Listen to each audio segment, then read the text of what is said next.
News 360 में अगली खबर वक्फ बोर्ड से जुड़ी है, जिसने सियासत में एक नया तूफान खड़ा कर दिया है।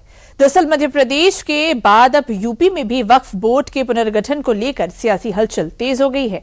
क्या है पूरा मामला, देखिए हमारी इस खास रिपोर्ट में। वक्फ की जो टीम बनेगी, जो वक्फ बोर्ड का गठन होगा, उसमें पिछड़े पासमानदा जो मुसलमान है उनका रिप्रेजेंटेशन होगा, जो महिलाएं हैं उनका रिप्रेजेंटेशन होना चाहिए, हमारे जो तमाम और भी मुस्लिम समाज के अलग अलग वर्ग है उनका रिप्रेजेंटेशन होना चाहिए, हमारे दो ऐसे सदस्य का भी नॉमिनेशन उसमें होना है जो नॉन मुस्लिम है। ये बयान इस बात का संकेत है कि यूपी में वक्फ बोर्ड की तस्वीर बदलने वाली है। उत्तर प्रदेश में वक्फ संशोधन अधिनियम 2025 के तहत राज्य वक्फ बोर्ड के पुनर्गठन की चर्चाएं तेज हो गई हैं। अगर यूपी सरकार की तैयारी जमीनी तौर पर लागू होती है तो वक्फ में सिर्फ एक बड़ा प्रशासनिक बदलाव ही नहीं होगा, बल्कि एक नई सियासी बहस भी छिड़ेगी, क्योंकि पहली बार उत्तर प्रदेश वक्फ बोर्ड में 2 गैर मुस्लिम सदस्यों की एंट्री हो सकती है। वक्फ संशोधन कानून के बाद योगी सरकार अब बोर्ड के नए स्वरूप की तैयारी में जुट गई है। यूपी सरकार के अल्पसंख्यक कल्याण राज्य मंत्री दानिश आजाद अंसारी ने साफ संकेत दिए हैं कि नए प्रावधानों के अनुरूप बोर्ड का पुनर्गठन किया जाएगा। केंद्र की मोदी सरकार वक्फ संशोधन अधिनियम लेके आई, जिसके पीछे का मकसद ये था कि वक्फ की संपत्तियों पे तो उसका बेहतर रखरखाव हो और उसका बेहतर मैनेजमेंट हो। इसके लिए कई सारे सकारात्मक संशोधन भी किए गए वक्फ संशोधन अधिनियम 2024 के माध्यम से, जिसके तहत नए जो वक्फ की जो टीम बनेगी, जो वक्फ बोर्ड का गठन होगा, उसमें पिछड़े पासमानदा जो मुसलमान है उनका रिप्रेजेंटेशन होगा, जो महिलाएं हैं उनका रिप्रेजेंटेशन होना चाहिए, हमारे जो तमाम और भी मुस्लिम समाज के अलग अलग वर्ग है उनका रिप्रेजेंटेशन होना चाहिए, हमारे दो ऐसे सदस्य का भी नॉमिनेशन उसमें होना है जो नॉन मुस्लिम है। तो यकीनी तौर पर पारदर्शी व्यवस्था हो, सुचारू रूप से वक्फ का प्रबंधन चले, इस नियत के साथ केंद्र की मोदी सरकार आगे बढ़े। तो केंद्र की सरकार जब वक्फ संशोधन अधिनियम लेके आई तो उससे पूरा देश उसको लागू करेगा, सेंट्रल गवर्नमेंट भी और यूपी गवर्नमेंट भी। वो अधिनियम को लागू करना ये हर स्टेट के लिए मैंडेटरी है।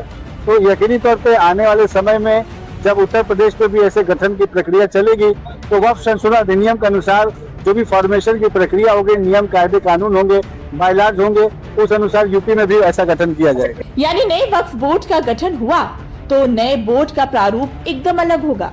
नए बोर्ड में महिलाओं को प्रतिनिधित्व, पसमानदा समाज की भागीदारी और 2 गैर मुस्लिम सदस्यों को भी जगह मिलने की संभावना है। 2024 के वक्फ संशोधन नियम के तहत नई टीम बनेगी।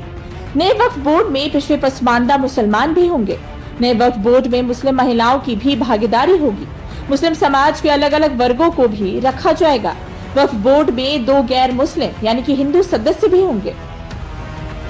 दरअसल हाल ही में मध्य प्रदेश सरकार ने राज्य के वक्फ बोर्ड का पुनर्गठन किया है और इसमें 2 गैर मुस्लिम सदस्यों यानी कि दोनों हिंदू को शामिल किया है।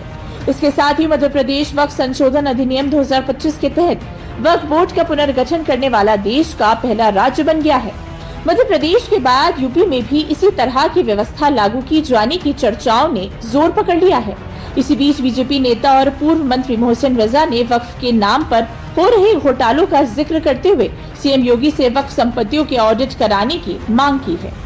देखिए, मैंने माननीय मुख्यमंत्री आदरणीय योगी आदित्यनाथ जी से मांग करी है कि उत्तर प्रदेश में जब रजिस्टर्ड हुए वक्फ तो 2 लाख से ऊपर थे और आज की तारीख में 1,27,000 सुन्नी और शिया में वक्फ की संपत्तियां रजिस्टर्ड हैं और संपत्तियां कितनी होंगी, अकूत संपत्तियां हैं, उसके बारे में तो कभी दर्शाया नहीं गया। और सबसे बड़ी चीज है, इनसे आने वाली जो इनकम थी, आमदनी थी, उसके बारे में कोई ऑडिट कहीं किसी के पास नहीं है।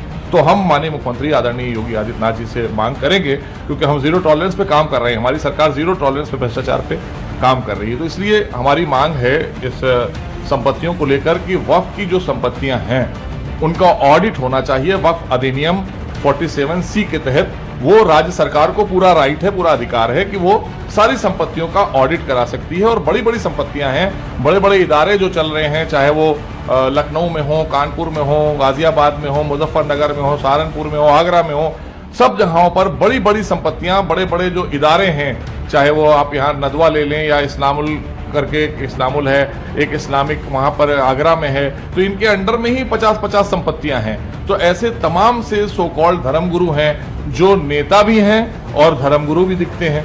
ये सारी संपत्तियों पर यही लोग बैठे हुए हैं। और अगर आपसे हम मोटी मोटी बात करें तो ऑडिट की बात जहां तक आती है तो लखनऊ शहर में खाली 4000 संपत्तियां वक्फ में रजिस्टर्ड हैं, सुन्नी और शिया मिला के 4000 संपत्तियां। और छोटी सी बात है कि आप यहां से निकलेंगे तो ये लवलेन में चले जाएं, यहां आप देखेंगे एक मस्जिद से लेकर और तमाम प्रॉपर्टियां इसकी जो हैं आप उनका सोच सकते हैं कितना पगड़ी आती होगी। मामूली से मामूली पगड़ी भी अगर आती होगी 50 लाख 1 करोड़ के आसपास, लेकिन वो क्या दर्शाते हैं। तो ये जब ऑडिट कराएगी उत्तर प्रदेश सरकार, आदरणीय योगी जी के नेतृत्व की सरकार, तो अपने आप दूध का दूध और पानी का पानी होगा। 1,50,000 औकाफ, 1,50,000 रजिस्टर्ड संपत्तियां, और आज तक कोई आमदनी नहीं दिखाता है। तो इसलिए ऑडिट कराकर हम इसको पारदर्शी भी बनाएंगे और दोषियों को सजा भी दिलाने का काम करेंगे। बीजेपी नेता मोहसिन रजा के इस आरोप ने वक्फ बोर्ड की कार्यशैली पर सवालिया निशान लगा दिया है। एक बात तो तय है कि यूपी में वक्फ बोर्ड एक ऐतिहासिक बदलाव से गुजरने वाला है। मध्य प्रदेश के बाद अब सबकी निगाहें उत्तर प्रदेश पर टिकी हैं। देश के सबसे बड़े राज्य का वक्फ बोर्ड बहुत जल्द ही एक बिल्कुल नए ढांचे में नजर आ सकता है। हालांकि उत्तर प्रदेश वक्फ बोर्ड के नए गठन और सदस्यों की अंतिम सूची का इंतजार अभी बाकी है। सरकार की अधिसूचना जारी होने के बाद ही ये साफ होगा कि बोर्ड की नई तस्वीर कैसी होगी।